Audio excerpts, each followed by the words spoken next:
ओम शांति। मैं एक आत्मा हूँ, भ्रुकुटी के बीच में निवास करती हूँ। परम पिता परमात्मा की संतान हूँ। अपने कर्मों का पाठ बजाने इस साकारी दुनिया में आई हूँ। मैं अजर अमर अविनाशी हूँ, आँखों द्वारा देखने वाली, मुख द्वारा बोलने वाली, कानों द्वारा सुनने वाली चैतन्य शक्ति हूँ। ये शरीर मेरा एक वस्त्र है जिसे धारण कर मैं आत्मा अपने कर्मों का पाठ बजाती आई हूँ। मैंने अनेक जन्मों में अनेक शरीर धारण कर अपने कर्मों का पाठ बजाया। अब मन बुद्धि के द्वारा साकारी लोक से दूर, सूरज चांद तारागण से भी दूर, आवाज की दुनिया से परे शांति धाम जा रही हूँ। मैं शिव बाबा के सानिध्य में स्थित हूँ। अहो, यहाँ पर कितनी शांति ही शांति है, प्रकाश ही प्रकाश है। मैं आत्मा अपने निज स्वरूप में स्थित हूँ। मैं शांत स्वरूप आत्मा हूँ। मैं प्रेम स्वरूप आत्मा हूँ। मैं सुख स्वरूप आत्मा हूँ। मैं आनंद स्वरूप आत्मा हूँ। मैं पवित्र स्वरूप आत्मा हूँ। मैं ज्ञान स्वरूप आत्मा हूँ। मैं शक्ति स्वरूप आत्मा हूँ। बाबा, आप सर्व आत्माओं के कल्याणकारी पिता हो। रूप में बिंदु और गुणों में सिंधु हो। जन्म मरण से न्यारे हो। सुख करता दुखाता हो। सारे संसार के स्वामी हो। अजर अमर अविनाशी हो। सर्वशक्तिवान हो। शांति के सागर हो। गुणों के भंडार हो।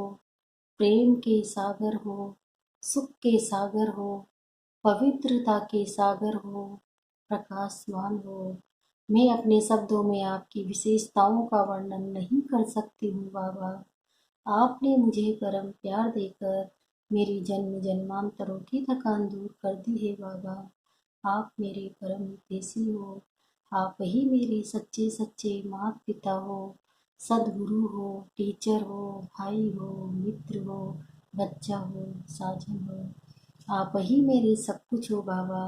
आपसे ही मेरे सर्व संबंध है। आप मिले मुझे सब कुछ मिल गया है बाबा।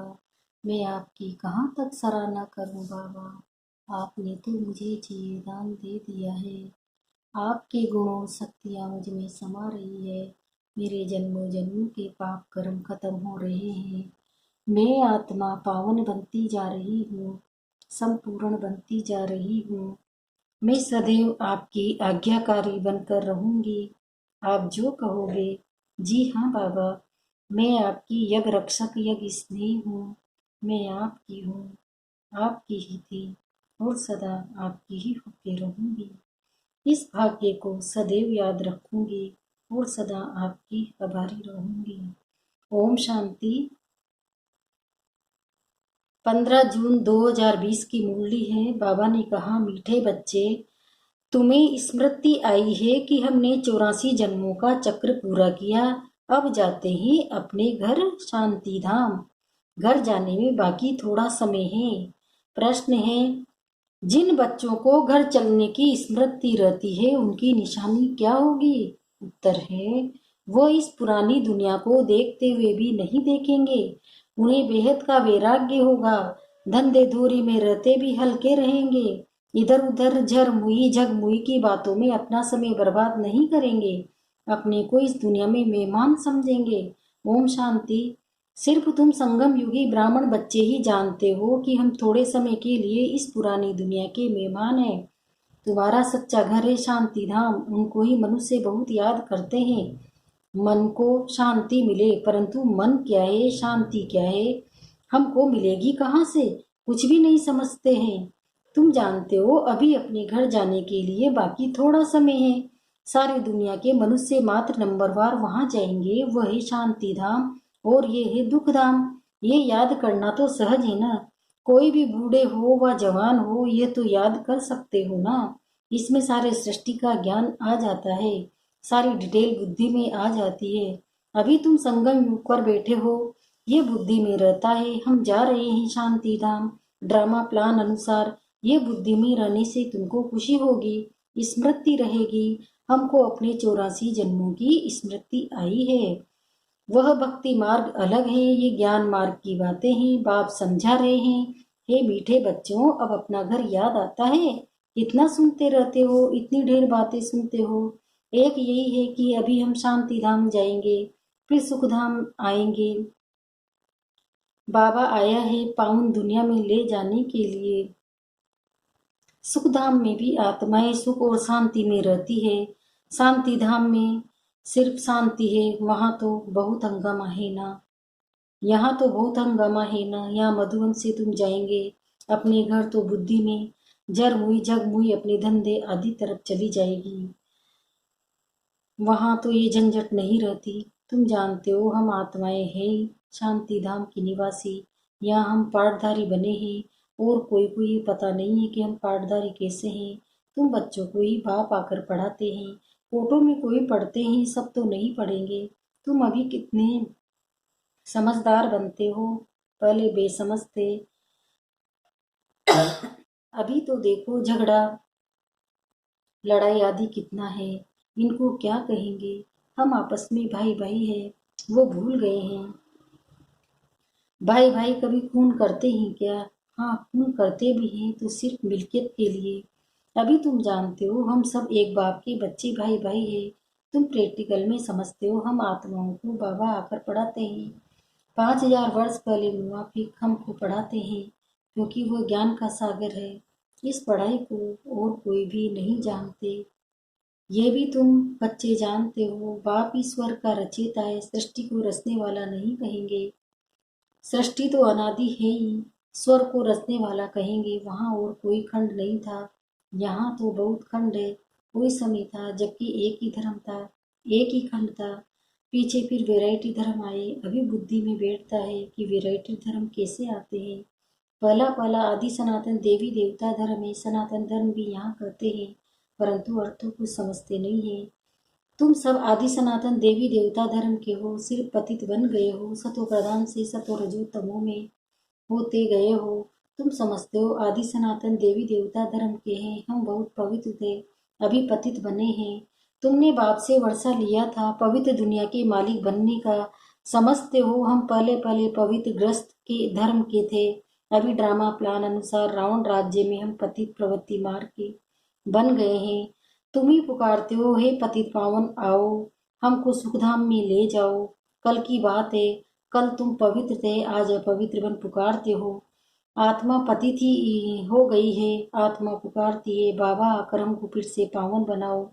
बाप कहते हैं अभी ये अंतिम जन्म पवित्र बनो, फिर तुम 21 जन्म के लिए बहुत सुखी हो जाएंगे।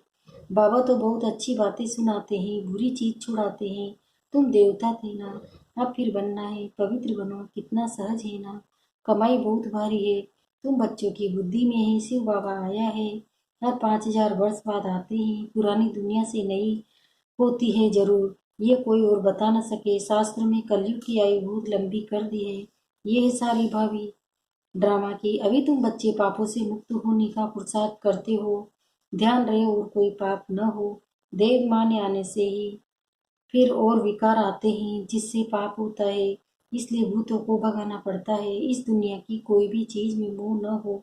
इस पुरानी दुनिया से वैराग्य हो। बल देखते हो पुराने घर में रहे पड़े हो, परंतु बुद्धि नई दुनिया में लगी हुई है। जब अपने घर में जाएंगे तो नए को ही देखेंगे। जब तक ये पुराना घर खत्म हो, तब तक आंखों से पुराने को देखते हुए याद नए को करना है। कोई भी ऐसा काम नहीं करना है जो फिर पछताना पड़े। आज फलाने को दुख दिया, ये पाप किया। बाबा से पूछ सकते हो, बाबा ये पाप है, गुटखा क्यों खाना चाहिए? पूछेंगे नहीं तो गुटखा खाते रहेंगे। बाबा से पूछेंगे तो बाबा झट हल्का कर देंगे। तुम बहुत भारी हो, पापों का बोझा बड़ा भारी है। 21 जन्म फिर पापों से हल्के हो जाएंगे। जन्म जन्मांतर का सिर पर बोझा है, जितना याद में रहेंगे हल्के होते जाएंगे। खाद निकलती जाएगी और खुशी चढ़ जाएगी। सतयुग में तुम बहुत खुशी में थे, फिर कम होते होते सारी खुशी तुम्हारी गुम हो गई है। सतयुग से लेकर कलयुग तक इस यात्रा में 5000 वर्ष लगे हैं। स्वर्ग से नरक में आने की यात्रा का अभी पता लगा है कि हम स्वर्ग से नरक में कैसे आए।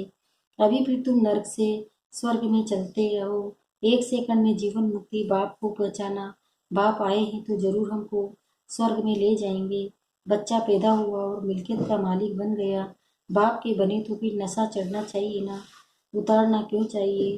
तुम तो बड़े हो ना, बेहद के बाप के बच्चे बने हो तो बेहद की राजधानी पर तुम्हारा हक है। इसलिए गायन भी है, अतीन्द्रिय सुख पूछना हो तो गोपी वल्लभ के गोपियों से पूछो। वल्लभ बाप है ना, उनसे पूछो। नंबरवार पुरुषार्थ अनुसार ही खुशी का पारा चढ़ेगा, कोई तो झट आप समान बना देंगे। बच्चों का काम ही ये है, सब कुछ भुलाए अपनी राजधानी की याद दिलाना। तुम तो स्वर्ग के मालिक थे, अभी कलयुग पुरानी दुनिया है, फिर नई दुनिया होगी। अभी तुम बच्चों की बुद्धि में है कि हर 5,000 वर्ष बाद बाप भारत में ही आते हैं, उनकी जयंती भी मनाते हैं। तुम जानते हो, बाप आकर हमको राजधानी देकर जाते हैं, फिर याद करने की दरकार ही नहीं रहती। फिर जब भक्ति शुरू होती है तब याद करते हैं, आत्मा ने माल खाए हैं तो याद करती है। बाबा फिर आकर हमको शांति धाम सुख धाम में ले जाओ। अभी तुम बच्चे समझते हो यह हमारा बाप है, टीचर भी है, गुरु भी है। सृष्टि के आदि मध्य अंत का चक्र 84 का ज्ञान तुम्हारी बुद्धि में है। अनगिनत बार 84 जन्म लिए हैं और लेते रहेंगे। इनका अंत कभी होता नहीं है, तुम्हारी बुद्धि में है ये चक्र, स्वदर्शन चक्र घड़ी घड़ी याद आना चाहिए। यही मन मनाभव है, जितना बाप को याद करेंगे उतना पाप भस्म होंगे। तुम जब कर्मातीत अवस्था के समीप पहुंच जाएंगे तो तुमसे कोई भी विकर्म नहीं होंगे। अभी थोड़े थोड़े विकर्म हो जाते हैं, संपूर्ण कर्मातीत अवस्था अभी थोड़े ही बनी है। ये बाबा भी तुम्हारे साथ स्टूडेंट है, पढ़ाने वाला शिव बाबा भले इनमें प्रवेश करते हैं, ये भी स्टूडेंट है। ये है नई नई बातें। अब सिर्फ तुम बाप को और सृष्टि चक्र को याद करो। ये है भक्ति मार्ग, ये है ज्ञान मार्ग, रात दिन का फर्क है। वहाँ इतनी साज घंटे आदि बजाते हैं, वहाँ सिर्फ याद में रहना है। यहाँ सिर्फ याद में रहना है। आत्मा तो अमर है, अकाल तख्त भी है।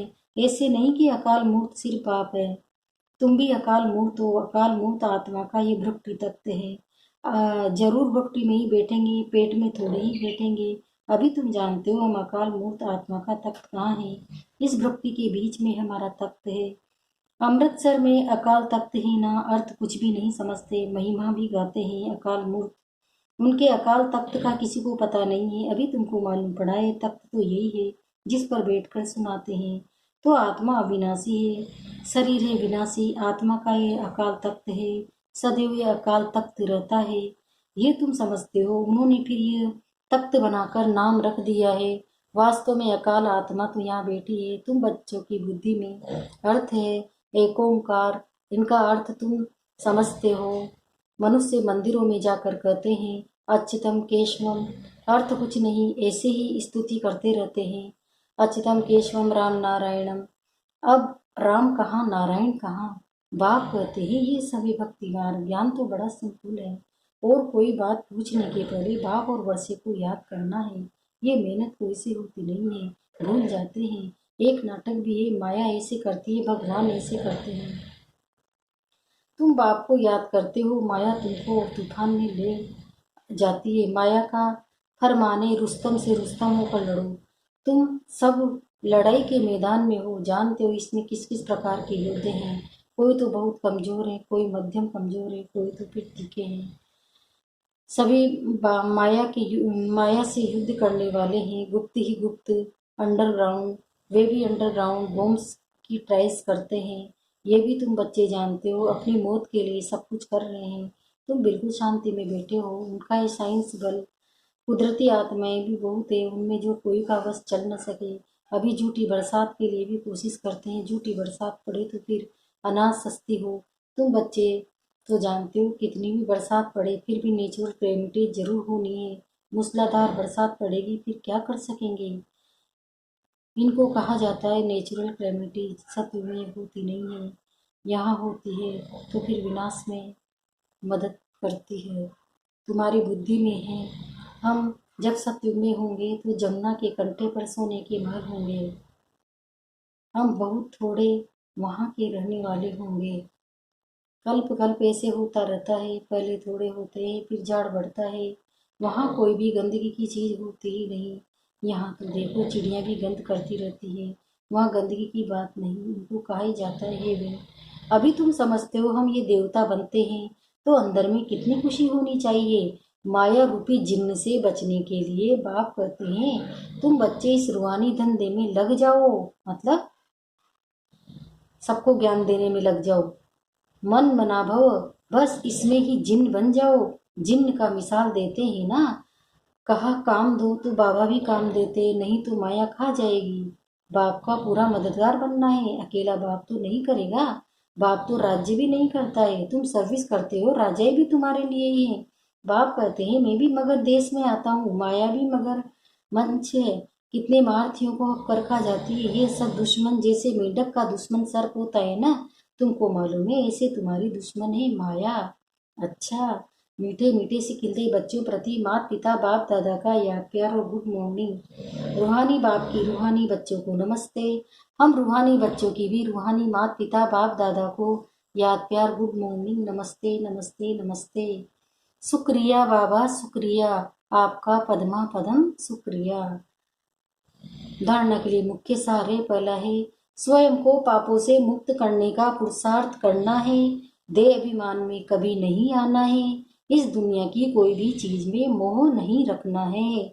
दूसरा है माया रूपी जिन्न से बचने के लिए बुद्धि को रूहानी धंधे में बिजी रखना है। बाप का पूरा पूरा मददगार बनना है। वरदान, मैं और मेरेपन को समाप्त कर समानता व संपूर्णता का अनुभव करने वाले सच्चे त्यागी भव। विस्तार बता रहे हैं बाबा, हर सेकंड हर संकल्प में बाबा बाबा याद रहे। मैंपन समाप्त हो जाए। जब मैं नहीं तो मेरा भी नहीं, मेरा स्वभाव, मेरा संस्कार, मेरी नेचर, मेरा काम या ड्यूटी, मेरा नाम, मेरी शान, यह जब ये मैं और मेरापन समाप्त हो जाता है तो यही समानता और संपूर्णता है। ये मैं और मेरेपन का त्यागी बड़े से बड़ा सूक्ष्म त्याग है।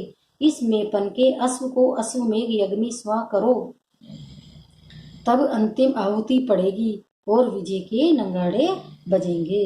तो बाबा ने आज विशेष वरदान में क्या बताया कि मेपन को समाप्त करना है, तभी हम संपूर्ण बनेंगे।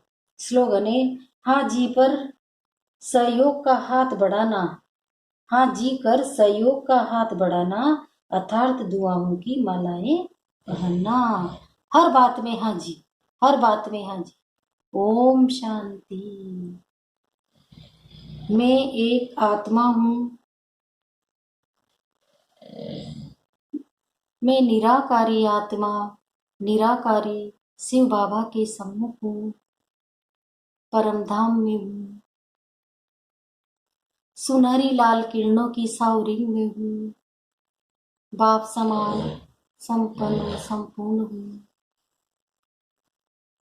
बाबा, आप पवित्रता के सागर हो, मैं भी आपकी संतान मास्टर पवित्रता का सागर हूँ।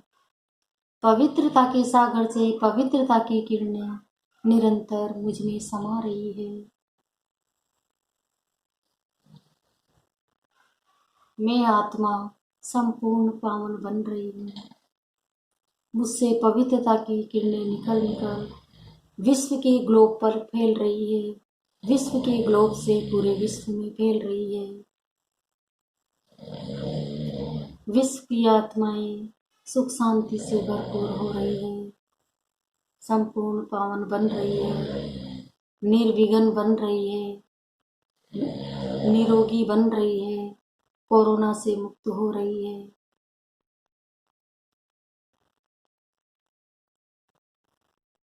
सबके संकल्प बोल कर्म चाल चलन एक संग, धारणाएं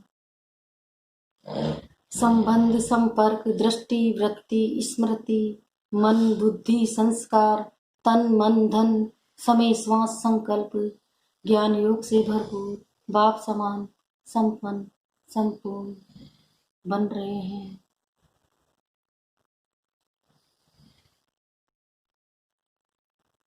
ओम शांति।